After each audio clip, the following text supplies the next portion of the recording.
So 12 o'clock, we are going to put him to sleep, and he's saying, Dada, I want that toy. 12 ಗಂಟೆಗೆ happy ಅವ್ರನ್ನ ನಿದ್ದೆ ಮಾಡಿಸ್ಲಿಕ್ಕೆ ಪ್ರಯತ್ನಿಸ್ತಾ ಇದ್ದಾರೆ pastor ಅವರು. ಆಗ happy ಹೇಳ್ತಿದ್ದಾರೆ, ನನಗೆ ಆ ಗೊಂಬೆ ಬೇಕು. And he said, it's in the conference hall, go bring it. ಅದು ಕಾನ್ಫರೆನ್ಸ್ ಹಾಲಲ್ಲಿ ಇದೆ, ದಯವಿಟ್ಟು ಹೋಗಿ ತೆಗೆದುಕೊಂಡು ಬನ್ನಿ. I am super tired, I want to sleep, I want him to sleep. So I'm telling Happy, tomorrow morning we'll bring it. Happy, you know, that is such a small piece, I don't think you can find it in that big hall. This is the piece. Happy ಅವ್ರು ಹೇಳಿದ್ರು, not exactly this, but this size. Pastor ಅವ್ರು ಹೇಳಿದ್ರು, ನೋಡಪ್ಪ ನಾನು ಬಹಳ tired ಆಗಿದ್ದೀನಿ, ನೀನು ಸಹ ಮಲಗು, ಇವಾಗ ರಾತ್ರಿ ಕಾನ್ಫರೆನ್ಸ್ ಅಲ್ಲಿ ಇಷ್ಟು ಸಣ್ಣದಾದಂಥ ವಿಷಯ ಹುಡುಕೋದು ಕಷ್ಟ, ಬೆಳಗ್ಗೆ ನಾನು ನಿನಗೆ ಹುಡುಕೊಡ್ತೀನಿ ಅಂತ ಹೇಳಿದ್ರು. That was Spider-Man, this is Batman. Okay. ಅದು ಸ್ಪೈಡರ್-ಮ್ಯಾನ್, ಇದು Batman. But it's David. For him, Spider-Man is David. Okay, it's David's head. I want David's head. David's head is in the hall. Please bring it. And he's crying. He's not leaving me. He's crying. Happy ಅವರು ಅಳ್ತಾ ಇದ್ದಾರೆ, ದಾವಿದರ ತಲೆ ಬೇಕು, ಅದು conference ಹಾಲಲ್ಲಿ ಇದೆ, ಹೇಗಾದ್ರೂ ತೆಗೆದು ಬಂದು ಕೊಡಿ ಅಂತ.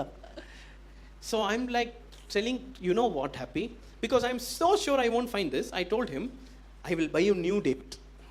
He's not convinced. He said, no, I want the same thing. So finally I couldn't win with him. I went to the conference hall.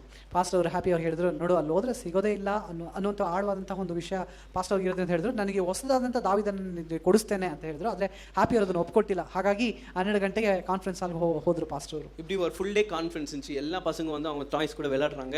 அதில் போய் இதை கண்டுபிடிக்கணும் எப்படி இருக்கும்.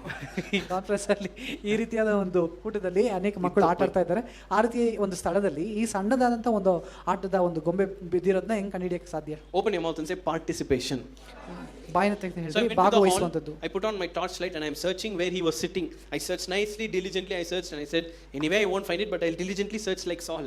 I searched. I didn't find it. I came out. I said, okay, let me give little more diligence. I switched on all the lights in the conference hall and I searched again there. It was not there. I came out. I was about to switch off the light. Pastor ಅವರು ಬಹಳ ಗಮನವಿಟ್ಟು phone ಟಾರ್ಚನ್ನು on ಮಾಡಿ ಎಲ್ಲ ಕಡೆ ಹುಡುಕಿದ್ರು, ಸಿಗೋದಿಲ್ಲ ಅನ್ನೋ ಒಂದು ಮನಸ್ಸಿನಿಂದ ಹುಡುಕಿದ್ರು. ಹಾಗಾಗಿ ಸಿಗಲಿಲ್ಲ. ಅದರ ನಂತರ ಲೈಟನ್ನು ಸಹ ಹಾಕಿ ಬಹಳವಾಗಿ ಹುಡುಕಿ ಸಿಗೋದಿಲ್ಲ ಅಂತ ಗೊತ್ತು ಅಂತ ಹೇಳಿ ಲೈಟ್ ಆಫ್ ಮಾಡೋಕ್ಕೆ ಹಿಂತಿರುಗ್ತಾರೆ ಆ ಸಮಯದಲ್ಲಿ. So I go to switch off the light and I say, okay, why don't I involve Jesus in this?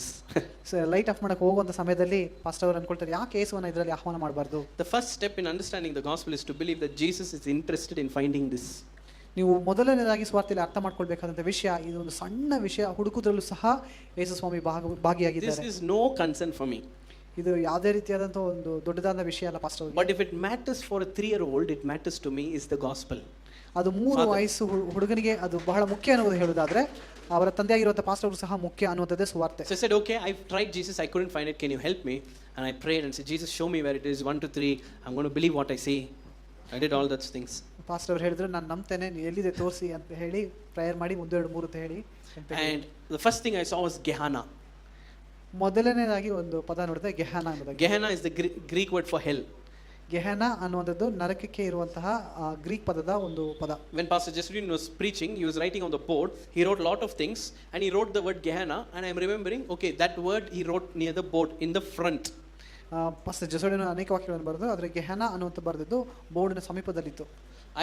Happy was sitting in the back. Okay, imagine Pastor Jesurin is here, Happy is in the back. He never came in front, but I'm able to let go of my narrative and trust this. So I went near the board, near the stage in front, and saw the word Gehenna, and I was like, okay, God, where is it? And I'm turning around looking, it was not there. Happy ಅವರು ಆ ಬೋರ್ಡ್ಗೆ ಹಿಂದೆ ಆಟ ಆಡ್ತಾ ಇದ್ರು, ಯಾವುದೇ ರೀತಿಯಾದಂತಹ ಒಂದು ಸಾಧ್ಯತೆ ಇಲ್ಲ ಹ್ಯಾಪಿ ಅವ್ರ ಮುಂದೆ ಬರಲಿಕ್ಕೆ. ಆದರೆ ಗೆಹನ ಒಂದು ಪದ ನೋಡಿದ್ರಿಂದ ನಾನು ಅಲ್ಲಿ ಹೋಗಿ ಅಲ್ಲಿ ಸುತ್ತಲೂ ನೋಡ್ತಾ ಇದ್ದೆ ನಾನು. And then when I was, so the board is like this, I turn and I walk back. ಅಲ್ಲಿ ಅವ್ರಿಗೆ ಸಿಗ್ಲಿಲ್ಲ. ಸೊ ಹಾಗಾಗಿ ಆ ಬೋರ್ಡನ್ನ ಗೆಹನ ಅನ್ನೋದನ್ನು ಓದ್ಬಿಟ್ಟು ಅವರು ಅಲ್ಲಿಂದ ತಿರುಗಿ ಮುಂದೆ ಕಾಲಿಡ್ತಾರೆ. This kutti head was lying on the 3rd row. ಈ ಒಂದು ಸಣ್ಣ ತಲೆ 3ನೇ ರೋ ಅಲ್ಲಿ ಬಿದ್ದಿದೆ. So Happy never came that side, so I didn't search that side. Happy ಅಲ್ಲಿ ಬಂದೇ ಇಲ್ಲ, ಹಾಗಾಗಿ ಪಾಸ್ಟರ್ ಅವರಲ್ಲಿ ಹುಡುಕಿರ್ಲಿಲ್ಲ. It's like where Maurice is sitting somewhere there, I found it, and my heart was filled with joy. ಆ ಒಂದು 3ನೇ ರೋದಲ್ಲಿ ಆ ತಲೆ ಸಿಕ್ಕಿದಾಗ ಪಾಸ್ಟರ್ ಅವರಿಗೆ ಬಹಳ ಸಂತೋಷ ಆಯಿತು. I was like, my God, I found this. ದೇವರೇ, ನನಗೆ ಸಿಕ್ತು, ನಾನು ಕಂಡುಹಿಡಿದ್ಬಿಟ್ಟೆ ಎಂಬುದಾಗಿ. I came and showed Happy, look, and he was like, thank you, Dad, and he slept. Right? But for me it mattered so much. I was so excited. I found this. ಅವಳು ಅಷ್ಟು ಬಹಳವಾಗಿ ಕಷ್ಟಪಟ್ಟು happy ಆಗಿ ತಂದುಕೊಟ್ರೆ, okay thank you dad ಅಂತ ಹೇಳಿ ಕೈಯಲ್ಲಿ ತೆಗೆದುಕೊಂಡು ನಿದ್ದೆ ಮಾಡಿಬಿಟ್ಟ. ಆದರೆ ಪಾಸ್ಟರ್ ಅವ್ರಿಗೆ ಅದು ಬಹಳ ಸಂತೋಷವಾಗಿತ್ತು. So then I understood few things. First thing is,